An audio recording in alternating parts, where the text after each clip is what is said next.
কোরআন মূলত গান কবিতার বিরুদ্ধে।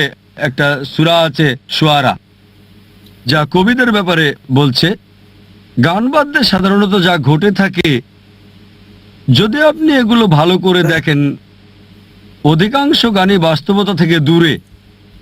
আর সঙ্গীতে মানুষ যখন প্রিয় ব্যক্তির প্রশংসা করে বা আবেগ প্রকাশ করে, যতই সে আবেগ দেখায় ততই বাস্তবতা থেকে দূরে সরে যায়। আসসালামু আলাইকুম গাইস, আশা করছি তোমরা সবাই খুবই ভালো আছো। আজকে চলে এসেছি একটা নিউ ভিডিও নিয়ে। ভিডিওটার টপিক তো তোমরা টাইটেল আর থাম্বনেল থেকে বুঝেই গেছো, তা আমি বলে দিচ্ছি। ভিডিওটার টপিক হচ্ছে যে ইসলামে গান বাজনা বাজানো হারাম কেন। চলো গাইস, বেশি না দেরি করে ডক্টর জাকির নায়কের মুখ থেকে আমরা শুনে আসি কেন ইসলামে গান বাজনা বাজানো হারাম।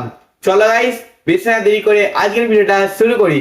আর গাইস, ভিডিওটা শেষ পর্যন্ত দেখবে, একটু স্কিপ করবে না, আর যদি স্কিপ করো বুঝতে পারবে না। তো গাইস চলো, বেশি না দেরি করে আজকের ভিডিওটা শুরু করা যাক। আর গাইস, তোমরা যদি আমার চ্যানেলটাকে সাবস্ক্রাইব না করে দেখো, তাড়াতাড়ি করে সাবস্ক্রাইব করে দাও, আর আরো এরকম নিত্য নতুন ইসলামিক ভিডিও পাওয়ার জন্য। তো গাইস চলো, বেশি না দেরি করে আজকের ভিডিওটা শুরু করা যাক। এক অমুসলিম ভাই এখানে প্রশ্ন করেছেন, তার নাম পিটার। ডক্টর জাকির, গান বাদ্য কেন খারাপ তাকে আপনি ব্যাখ্যা করবেন? এক মুসলিম বন্ধু প্রশ্ন করলেন, গান বাদ্য কেন খারাপ? কোরআনে কোনো প্রত্যক্ষ নির্দেশ নেই যা গান বাদ্যকে খারাপ বলে। পরোক্ষভাবে নির্দেশ আছে, আর নবী মুহাম্মদ সাল্লাল্লাহু আলাইহি ওয়াসাল্লামের হাদিস আছে। তিনি গান বাদ্যের ব্যাপারে বলেছেন, বাদ্যযন্ত্র সম্পর্কে ব্যবহার করা যাবে না শুধু দাফ ছাড়া, অন্যান্য যন্ত্রের অনুমোদন নাই। কারণ হচ্ছে, অধিকাংশ সময় যখন বাদ্যযন্ত্র ব্যবহার করা হয় তখন তা সাধারণত কোনো ব্যক্তিকে খ্যাতির আশায় আচ্ছন্ন করে।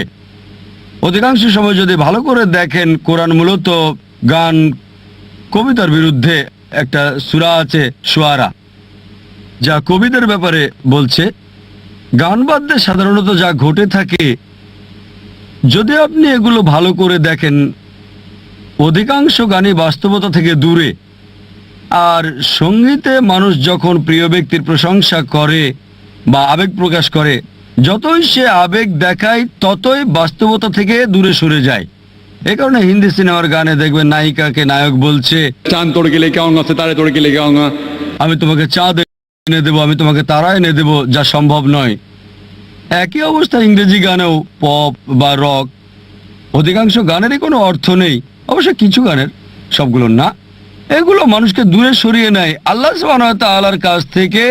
দেখা যায় মানুষ বন্ধুদের সাথে যায়, কাপড় চোপড় খুলে ফেলে, ভিন্ন আবেগে আচ্ছন্ন হয়ে পড়ে। অধিকাংশ সময় গান বাদ্য আল্লাহ সুবহানাহু ওয়া তাআলার কাছ থেকে মানুষকে দূরে সরিয়ে নেয়।